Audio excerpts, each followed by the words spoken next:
Hello guys, રોજ રોજ તો કોઈ રખડાવાળું મળે નહીં એટલે ઘરે જ રખડું છું મેં. જે દિવસે ખુલ્લું વાતાવરણ હોય અને વરસાદ ન હોય ને તે જ દિવસે કોઈ ફ્રેન્ડ નહીં આવે, અને જ્યારે વરસાદ ખૂબ આવતો હોય ને ત્યારે જ ફ્રેન્ડ રખડવાની થાય. જો ખાલી પેટ મોટું જેમ મારી બી દિમાગની બત્તી નહીં ચાલે, એટલે સવારે તો પહેલાં મને ખાવાનું જોઈએ જ. આ રસાયણ જેવું ઉકળતું દેખાય છે ને એ ખીચડી છે. અરે આવી જ દેખાય ખીચડી, એમાં શું. કોઈ મને એવું નહીં કહેશે કે મને જમવાનું બનાવતા નથી આવડતું. યાર બહુ ટેસ્ટી હતી ખીચડી. પછી તો પવન સાથે બહુ જોરમાં વરસાદ ચાલુ થઈ ગયો. મેં જો બહાર જાઉં તો મને બી ઉડાડી જાય એવું પછી મને દેખાઈ ગયું.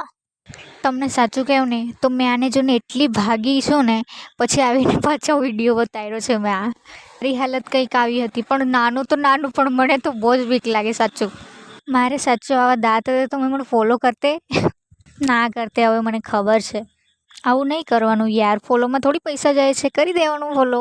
અમારા ઘરે નારિયેળને નીચે આવવાની જલ્દી વધારે હોય.